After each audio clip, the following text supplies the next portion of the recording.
Hello everyone, welcome to the channel. तो आज हम वर्क एंड एनर्जी से रिलेटेड एमसीक्यूज करेंगे। इससे पहले मैं वर्क एंड एनर्जी पर पार्ट 1 बना चुकी हूँ, तो आप उसे जाके देख सकते हैं। आज के क्वेश्चन स्टार्ट करते हैं। Question number 11, the work done on an object does not depend upon the, we know that जो वर्क डन होता है आपका वो होता है फोर्स इनटू द डिस्प्लेसमेंट, और ये डॉट प्रोडक्ट है। अगर आप डॉट प्रोडक्ट इसे प्रोडक्ट को हटाएंगे तो आपके पास आ जाएगा एफ एस कॉस थीटा। तो हम यहाँ से देख सकते हैं जो आपका वर्क डन है वो फोर्स के ऊपर भी डिपेंड कर रहा है, डिस्प्लेसमेंट के ऊपर भी डिपेंड कर रहा है, और जो एंगल होता है फोर्स एंड डिस्प्लेसमेंट के बीच में उनके ऊपर भी डिपेंड कर रहा है। तो जो आपको ऑप्शंस दिए गए हैं, angle between the force and displacement इसके ऊपर डिपेंड करेगा, फोर्स के ऊपर डिपेंड करेगा, डिस्प्लेसमेंट के ऊपर भी डिपेंड करेगा। जो आपका ऑप्शन नंबर सी है उसके ऊपर डिपेंड नहीं करेगा, that is the initial velocity of the object. So option number C is the correct answer.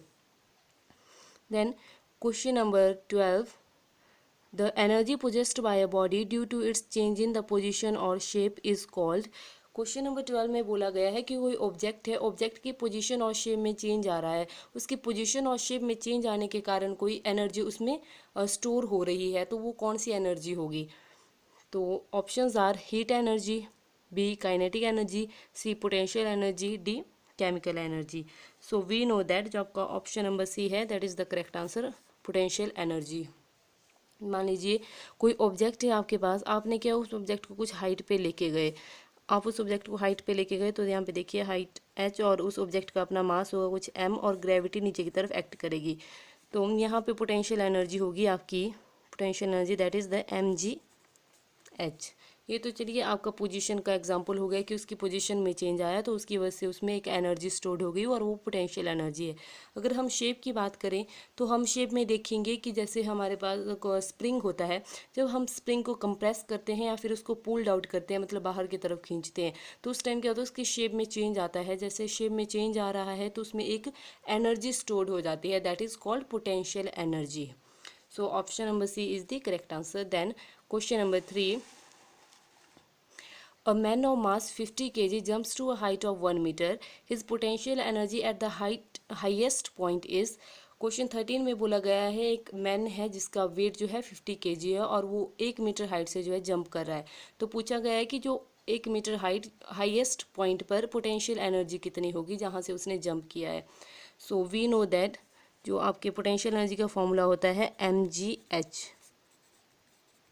तो आप फॉर्मूला में जो आपके पास गिवन है, मास हमारे पास गिवन है 50 kg, and G acceleration due to gravity की वैल्यू हमारे पास गिवन है दैट इज़ द 10 मीटर पर सेकेंड स्क्वायर, एंड हाइट कितना दिया है हमारे पास 1 मीटर। तो कितना हो गया 50 10 500 kg मीटर पर सेकेंड स्क्वायर एंड मीटर। तो हम जानते हैं जो फोर्स होता है ये फोर्स की यूनिट होती है, तो इसे हम न्यूटन भी लिख सकते हैं, that is the 500 newton metre. ये मैं पिछली वीडियो में काफ़ी अच्छे से एक्सप्लेन कर चुकी हूँ, तो आप उसे देख सकते हैं। तो जो आपका न्यूटन मीटर होता है ये से हम जूल भी कहते हैं, तो आप इसे जूल लिख दीजिए। जूल जो है आपकी वर्क की एसआई यूनिट होती है। So option number B is the correct answer. जो आपका क्वेश्चन नंबर 14 होगा ये बिल्कुल 13 की तरह है, तो आप इसे आसानी से कर सकते हैं, बस इसमें भी यही फॉर्मूला लगेगा, potential energy is equal to the mgh वाला, तो आप इसे कर सकते हैं। तो चलिए करते हैं, potential energy is equal to the mgh। And question number 14 में हमें दिया क्या है, हमें इसमें बोला गया है कि आपको कोई ऑब्जेक्ट है जिसका मास जो है 10 kg है, मास हमारे पास गिवन है that is the 10 kg, and acceleration due to gravity हमारे पास 9.8 मीटर पर सेकेंड स्क्वायर, एंड हाइट कितनी दी है आपके पास 6 मीटर। तो आप लिखिए यहाँ पे, आप जब इनको मल्टीप्लाई करेंगे तो आपके पास आ जाएगा 588 joule, that is the option number is the correct answer. Then question number 15, an object of mass 12 kg is at a certain height above the ground.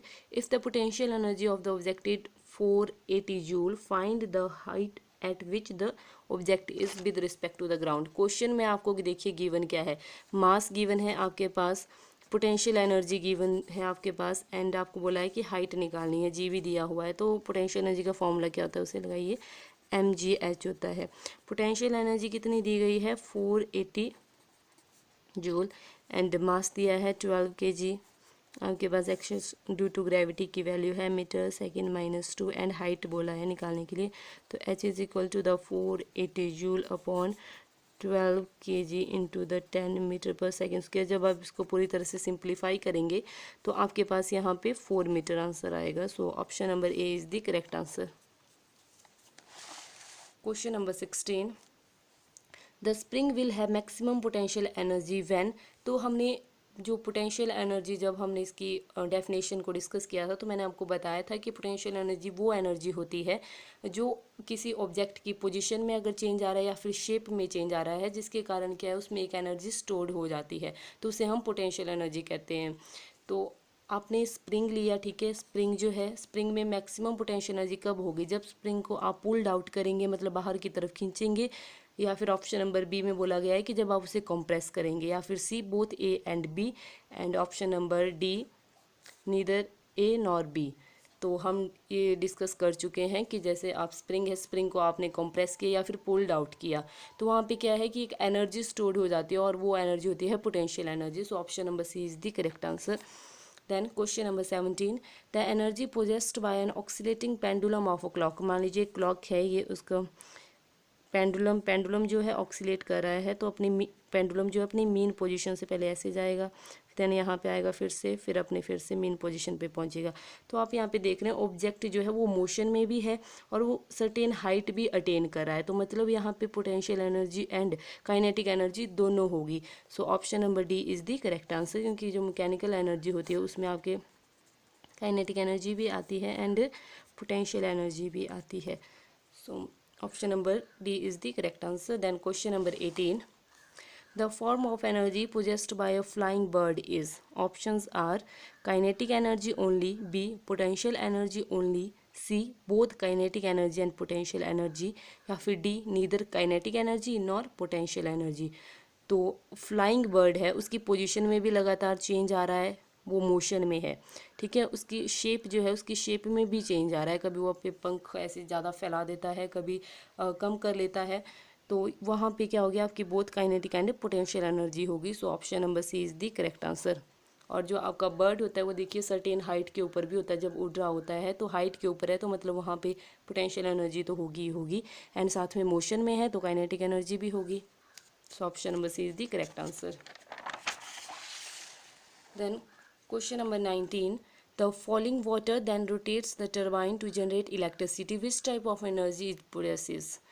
तो options are kinetic energy and electrical energy, B potential energy and kinetic energy, C potential energy and electrical energy, and the kinetic energy and potential energy. So जो इसका correct answer होगा वो होगा आपका kinetic energy and electrical energy. Option number A is the correct answer. Question number 20, an object of mass 15 kg is moving with the uniform velocity of 4 metre पर second, what is kinetic energy. देखिए question में direct kinetic energy पूछी गई है, तो we know the formula, that is the kinetic energy is equal to the half mv square. तो आपके पास मास कितना दिया गया है, that is the 15 kg, and velocity कितनी है 4 मीटर सेकेंड इनवर्स का स्क्वायर। तो आप यहाँ पे लिख सकते हैं is equal to the half 15 kg into, अब इसे ऐसे लिख सकते हैं, इससे क्या होगा कि क्वेश्चन जल्दी हो जाता है। तो 2 to 4 30 120 kg metre second inverse and the metre second inverse. तो हमें इसे सिंप्लीफाई करना पड़ेगा थोड़ा सा, that is the kg metre second, that is इन दोनों को आप जैसे ऐड करेंगे तो -2 एंड मीटर को आप रहने दीजिए, क्योंकि जो आपके पास ये kg मीटर पर सेकेंड स्क्वायर होता है ये आपके पास फोर्स की यूनिट होती है, तो उसे हम न्यूटन भी लिख सकते हैं। तो आप यहाँ पे न्यूटन लिख दीजिए, that is the newton metre.